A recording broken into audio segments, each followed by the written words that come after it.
Dios nos dio el Rancho Buenos Aires como un lugar atractivo para establecer una escuela bíblica. Tenía una pista para avioneta y una casa grande con un pórtico con columnas. Los pilotos y avionetas de alas de socorro nos dieron viajes seguros y ellos transportaron todas nuestras necesidades. Como no existían carreteras, hubo 3 maneras de viajar: por avioneta, por caballo o a pie. Los primeros edificios de la escuela fueron construidos por miembros de las iglesias celtales. Ellos vinieron de los cerros al oeste, desde el municipio de Oschuk. Un diácono de Corralito, Mariano Santisquituk, está poniendo las últimas tejas del techo de la cocina. Mientras otros hombres, incluyendo otro diácono de Corralito, Nicolás Gómez Nich, estaban preparando lodo para las paredes de la cocina. Ellos mezclaron juncia en el lodo para dar firmeza. Así pudieron agarrar un manojo grande de lodo. Llenaron las paredes con el lodo. Esto fue el inicio del Centro Bíblico Celtal. Líderes de las iglesias celtales llegaron para ver el rancho y hacer planes para el futuro de la escuela. Escogieron a los miembros de un consejo para dirigir la obra. Los primeros estudiantes fueron Manuel López Canat de Pacpilná, Juan López Mucha de Corralito y Manuel Cruz Aguilar de Batsibiltic. Llegó también el pastor Francisco Gómez Sánchez de Corralito para trabajar con el misionero Pablo Mayerink en la revisión del Nuevo Testamento. Después del curso en el Centro Bíblico, Manuel Cruz Aguilar fue ordenado como el primer pastor de la región de Bachojón. Cuando su trabajo como pastor no le dejó tiempo al pastor Francisco Gómez para la traducción, el anciano Miguel Méndez tomó su lugar como traductor. También sirvió unos años como director de la escuela. Construimos una bodega donde había tierra propia para hacer ladrillos. Se secaron los ladrillos debajo del techo. Obtuvimos muchas piedras de esta colina. Todas las piedras fueron de caliza y fueron quemadas en un horno para producir cal para la construcción. Este proceso llevó 3 días y 2 noches de fuego para quemar las piedras. Martín Gómez Pérez, un carpintero celtal de una aldea llamada Tzovilhá, llegó con su esposa Rosa y su hija Margarita para ayudar en la construcción de casas. Fueron encantados con el nacimiento de su primer hijo, Samuel. Con esta prensa hicimos los ladrillos. Martín llena la prensa con tierra húmeda. Luego se prensa la tierra para producir un ladrillo que todavía necesita una semana para secarse. Un vecino mestizo, Víctor Beltrán, nos ayudó mucho en producir la madera para las construcciones. Él enseñó a los trabajadores cómo labrar un trozo de pino. Unos celtales llegaron a ser muy expertos con sus hachas. Los trozos fueron levantados y aserrados con una sierra larga. Martín está parado sobre el trozo. Escogimos un lugar para nuestra casa y excavamos zanjas para los cimientos.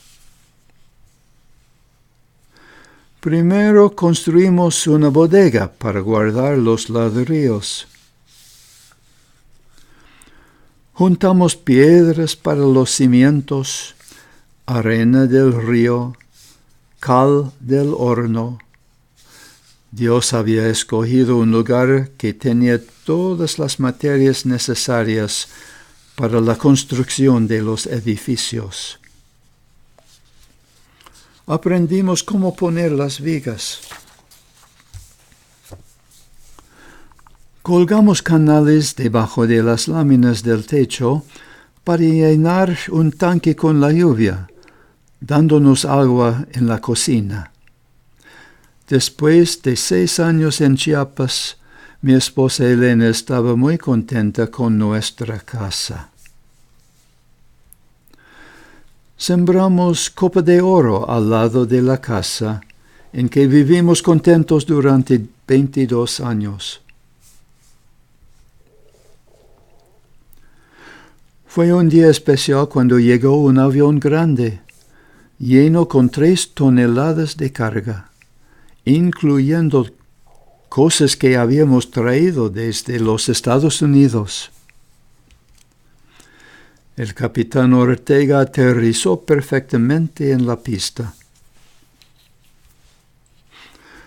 Notamos inmediatamente que los postes de la cerca fueron un peligro para las alas del avión. Casi no hubo lugar suficiente para hacer vuelta.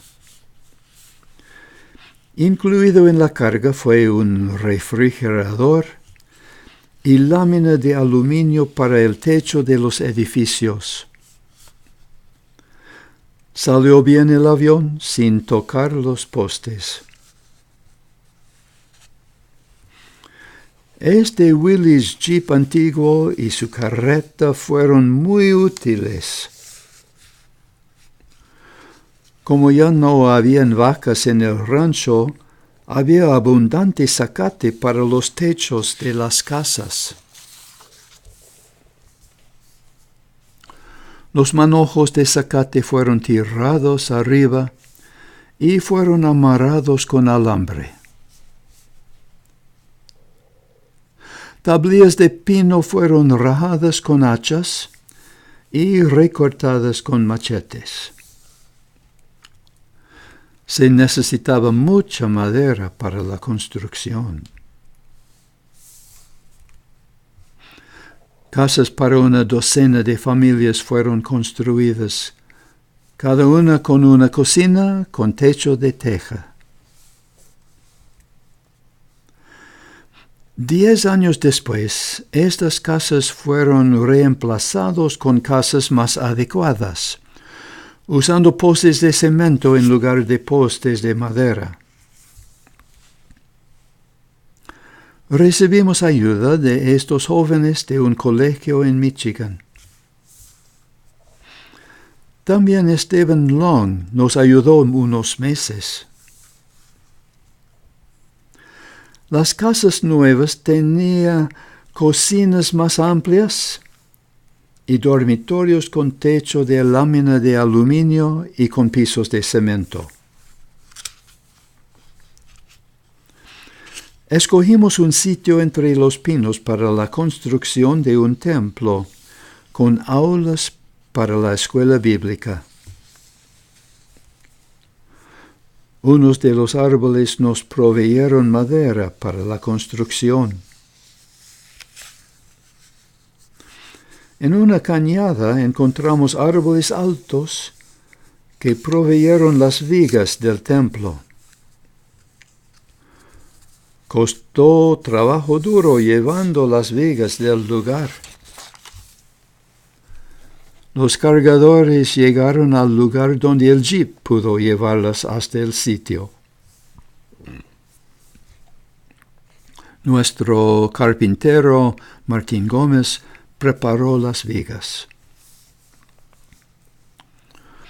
Un albañil de San Cristóbal, don Santana, construyó las paredes del edificio.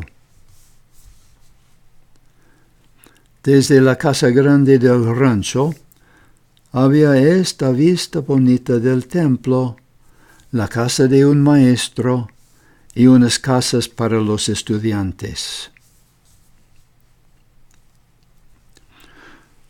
Durante los meses de sequía, el jeep y la carreta servían como cargadores del agua del río. Martín llenaba los barriles. Llegó el día cuando la familia misionera, Jaime y Sarona Henneveld, llegaron para ayudar en la escuela. Tenían 3 hijos, Kevino, Brenda y Marcos. Vivieron en la casa grande del rancho y una casa nueva fue construida para la familia Meyerink. Por unos años habían 3 parejas misioneras compartiendo el trabajo en el centro bíblico Tzeltal. Los estudiantes llegaron de todas las áreas del tribu Tzeltal. Alonso Luna llegó a ser el primer ministro del municipio de Tenijapa. Juan López vino del municipio de Pachojón. Miguel y su familia vinieron de una colonia en la selva. Francisco Méndez de Corralito llegó a ser el pastor de Abasolo, una aldea cercana.